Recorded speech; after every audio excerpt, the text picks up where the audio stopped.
A paz do Senhor, meu irmão, minha irmã. É com muita alegria e muito prazer a gente está novamente aqui compartilhando uma palavra de Deus para a sua vida. E cremos que Deus vai fazer grandes realizações por meio da sua palavra em vossas vidas, em vosso coração. Eu quero ler aqui sobre uma passagem que é linda, uma das passagens mais bonitas. Aliás, a Bíblia tem muitas passagens bonitas, né? Mas essa aqui tem um momento muito especial. Eu quero ler em Lucas capítulo 9, versículo 28, que fala sobre a transfiguração.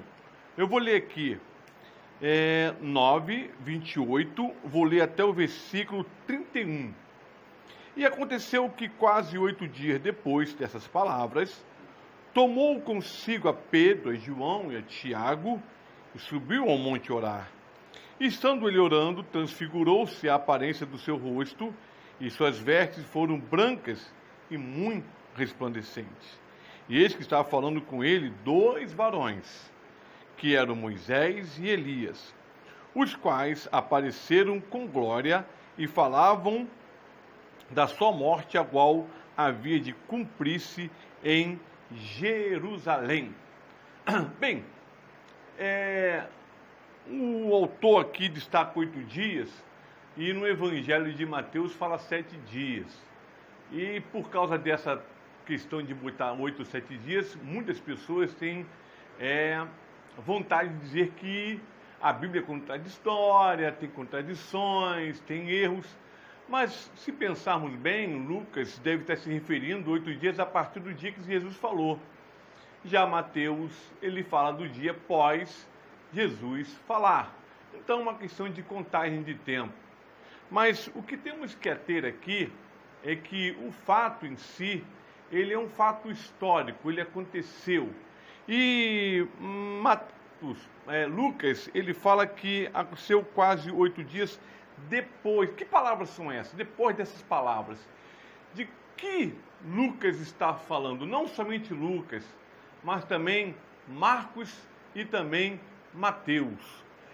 Se nós fazermos uma retrospectiva, nós vamos ver que Jesus, ele está falando com os seus discípulos, isso você vai encontrar em alguns versículos anteriores, e ele pergunta: o que diz o homem acerca de mim? O que a sociedade, o que a comunidade judaica andam falando de mim? E aí eles vão dizer: olha, não é muito bom o que falam do Senhor, não. Uns dizem que é Elias, outros já dizem que é Jeremias. Esses 2 profetas foram profetas perturbadores, foram conhecidos como profetas perturbadores de Israel. Eles eram profetas distintos em épocas e também distintos em locais. Porque Elias foi profeta do reino do norte e Jeremias foi profeta do reino do sul. Quando Jeremias começou a profetizar, o reino do norte já havia sido destruído pelos assírios e estava prestes a ser invadida e dominada pelos babilônios já na época de Jeremias. E os judeus da época de Jesus, eles achavam que aquele tipo de mensagem de Jesus para com eles era completamente desnecessário. Por isso que ele falava um Elias, um Jeremias. Não que estavam chamando Jesus de Jeremias ou Elias, mas dizendo que Jesus era um profeta que estava levando acusações que não eram pertinentes. Eles se achavam que era uma sociedade melhor do que da época tanto de Elias quanto de Jeremias, já que os judeus e os hebreus daquela época, os israelitas daquele período, foram israelitas que não cumpriam corretamente a palavra de Deus. Por isso eles foram destruídos primeiro pelos assírios e depois pelos babilônios. Eles achavam que eles cumpriam a lei, não eram como aqueles homens, mas é que esse é o grande problema. Jesus o condena não por idolatria, como Elias fez, como Jeremias fez. Jesus o condena por religiosidade. Eles se gabavam que era somente obedecer a lei e Deus tinha que atender totalmente a eles. E se esqueciam que eles estavam vivendo uma confusão até mesmo da lei. Estavam fazendo acréscimos que Jesus havia condenado. E eles estavam fazendo uma religiosidade em cima dos preceitos judaicos, das festas. É que eles acreditavam que por obedecer, por cumprir, Deus estava totalmente a favor deles. E não era bem isso que estava acontecendo. Então Jesus fala: e vós, que dizeis que eu sou? E naquele momento Pedro toma a palavra. E vai ser por isso que ele é um dos líderes dos discípulos. Ele sempre é o primeiro a mencionar como um dos discípulos de Jesus. Pedro então vai dizer: tu és o Cristo, o Filho do Deus. E aí Jesus fala: por causa dessa palavra edificarei a minha igreja. Não sobre Pedro, mas sobre a afirmação de Pedro. Então a igreja é toda aquela que reconhece a messianidade de Jesus e que ele é o Filho de Deus. Ele é o Deus encarnado. E a partir de então torna-se igreja. E aí Jesus vai dizer que essa igreja será triunfante. Porque quando Jesus fala: e as portas do inferno não prevalecerão, não está falando do ataque do inferno sobre a igreja.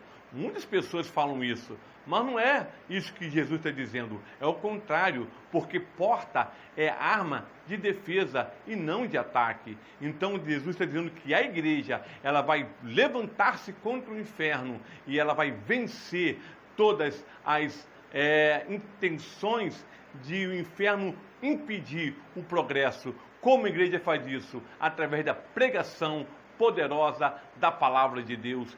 E aqui então Jesus, ele aclama que essa igreja é uma igreja vitoriosa. E então Jesus, num dado momento, Jesus fala sobre sua morte. Ele fala: vou morrer. Isso ele ainda continuando falando com seus discípulos. E aí Pedro toma do lado e fala: Senhor, de forma alguma. E aí Jesus repreende a Satanás. Pedro se deixou usar por Satanás naquele momento. E então Jesus, ele pega uma palavra e diz: olha, quem não tomar sua cruz e não vir até após mim, não é digno de meu Pai. E Jesus fala: e vocês, todo aquele que toma a cruz, me segue, esse me verá na sua glória. E há alguns aqui que não vão morrer. E é interessante que tanto Lucas, Mateus e Marcos, que são conhecidos como evangelhos sinóticos, eles interrompem todas as ações de Jesus. Eles interrompem tudo aquilo que Jesus fez, porque levou 7 dias após Jesus fazer esta afirmação. E eles preferem não fazer nenhum relato para que o leitor compreenda que após aquelas palavras, este evento da transfiguração está associado a elas. Jesus não está falando que aqueles discípulos, um deles ficaria vivo eternamente até o arrebatamento. E já vamos para mais de quase 2.000 anos que Jesus disse essa palavra. Já pensou 2.000 anos de vida que estaria em nosso meio? Não foi isso. Jesus estava falando da transfiguração. Agora preste bem atenção, meu querido irmão, minha querida irmã. Jesus, ele fala que não morrerá ninguém até que veja a glória do Filho do Homem. E aí então ele sobe no monte e vai se transfigurar. Jesus já sabia o que ia acontecer naquele momento. Jesus já sabia que ele iria subir naquele monte e iria se transfigurar para alguns dos seus discípulos.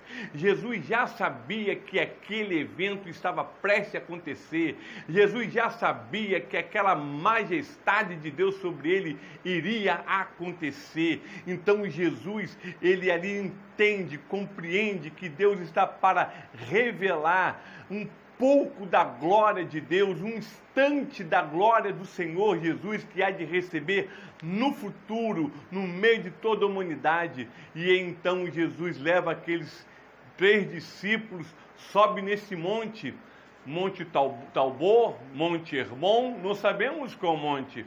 Todos os evangelhos nos negam a informação do monte que Jesus subiu, mas ele subiu no monte, ele estava nesse monte. E eu quero dizer uma coisa para você, meu irmão: o nosso Senhor Jesus, o nosso Deus é onisciente, ele já sabe daquilo que vai acontecer, então ele está trabalhando na sua vida. Creia nisso, meu irmão, creia nisso, minha irmã. Você não sabe o que está quais são as consequências, quais são os propósitos que Deus está fazendo na sua vida, nesse ambiente que você se encontra, nesse ambiente que você se está. Mas eu quero dizer, Deus conhece e Deus já está preparando o ambiente para que você veja, para que você contemple a grandeza de Deus na sua vida, porque Jesus sabia que ele iria se transfigurar.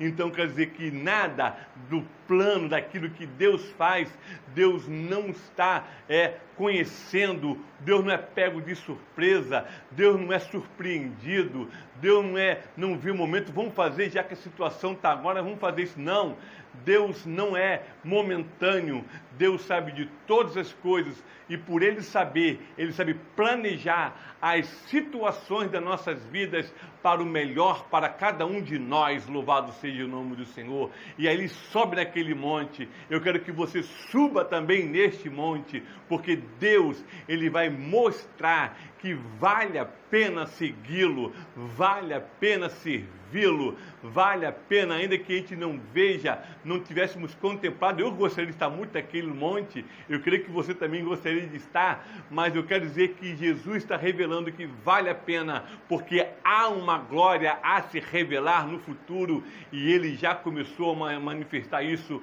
no meio de seus discípulos, que somos nós, igreja, essa continuidade.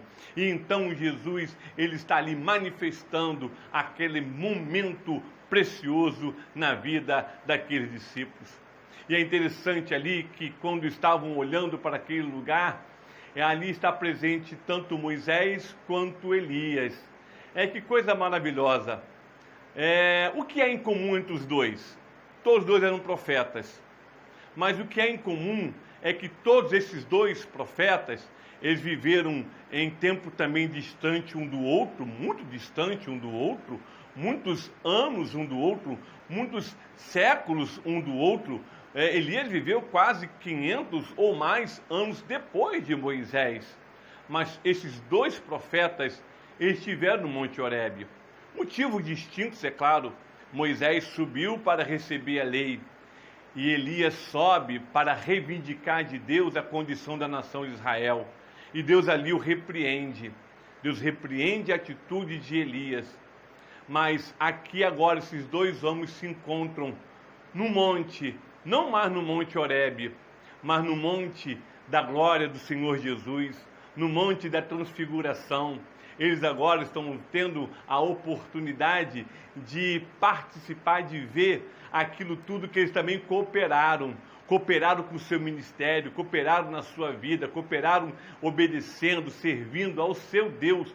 Eles fizeram tudo aquilo para que aquela glória também venha a se concretizar. E eu quero chamar você a nós seguirmos o caminho de Elias e o caminho de Moisés, caminhando para que a glória da excelência de Deus também venha se manifestar, e nós seremos testemunhas deste momento, porque ali Elias e Moisés foram testemunhas daquela majestade manifestada por Deus naquele dia.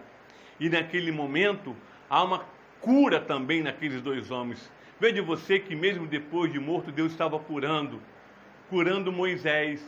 Veja você que Deus lá atrás proíbe Moisés de entrar na terra da promessa.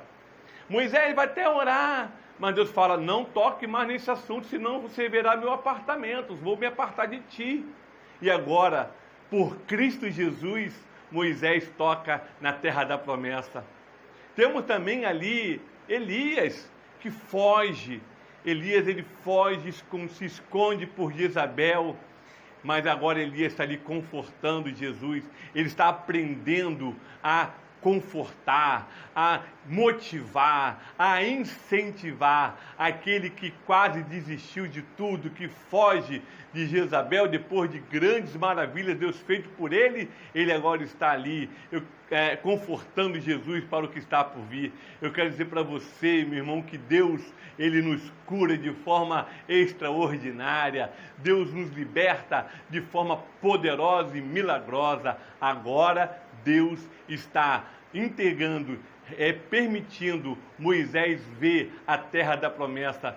Se Moisés entra com Josué, ele ia ver uma nação dominada por paganismo a conquistar. Mas ele desce no monte e vê a glória e majestade de Jesus.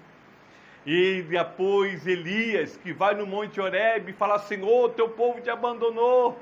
E ali em Cristo Jesus ele fala que o projeto de Deus continua cada vez mais firme, mais vigoroso, mais poderoso, mais potente, mais cheio de glória e majestade. Eu quero dizer para você, meu irmão, minha irmã, em Cristo Jesus, tudo aquilo que nos foi negado por causa da nossa vida do passado, em Cristo Jesus, nós encontramos o sim. Paulo fala que em Cristo Jesus há o sim da promessa. E também temos a cura poderosa que o Senhor fez através desse grande e maravilhoso profeta Elias. E eu quero dizer para você, meu irmão, a glória do Senhor vai te curar. A majestade, a manifestação do poder de Deus vai trazer libertação. Busque esta majestade, busque esta glória, porque ela vai curar, ela vai te libertar e ela vai te levar em lugares que você antes não imaginava entrar, e eles ali entraram. Mas há um pedaço aqui importante que nós temos que ver, que em meio à glória de Deus, o diabo está cercando toda ela. Se você olhar um texto anterior, Satanás incentiva Pedro a desmotivar Jesus a não ir buscar a cruz. Mas Jesus é motivado por Elias e Moisés a buscar a cruz. E quando Jesus desce do monte, é uma criança endemoniada que os discípulos não conseguem expulsar. Veja vocês que em dois momentos Satanás tenta desmerecer o ministério de Jesus. Ele tenta intervir no ministério de Jesus. Ele tenta envergonhar, confundir o ministério de Jesus. Jesus, em primeiro lugar, ele discerne muito bem e repreende Satanás na mesma hora. No segundo momento, ele fica indignado com seus discípulos, porque a ausência dele não poderia ser a causa deles não conseguirem expulsar aquele demônio, porque nem sempre Jesus estaria com eles, e eles não estavam conseguindo expulsar. Então Jesus consegue repreender o demônio sobre uma criança. E eu quero dizer para você que Satanás, ele está sempre em torno da nossa vida tentando nos envergonhar, mas a glória, a majestade de Jesus, que te faça uma pessoa, um crente, que continue firme no Senhor e não teima as artimanhas malignas das trevas contra a sua vida. É isso que esse texto quer nos ensinar. É isso que o Monte da Transfiguração quer nos ensinar. Há muitas mais situações, mas o tempo não nos permite, a oportunidade não nos deixa. Mas eu quero dizer para você que o Monte da Transfiguração, essa glória, ela há de se manifestar a todos nós. Que Deus abençoe sua vida até a contemplação da majestade de Cristo Jesus, que também vamos ser testemunha delas. Amém, que Deus abençoe.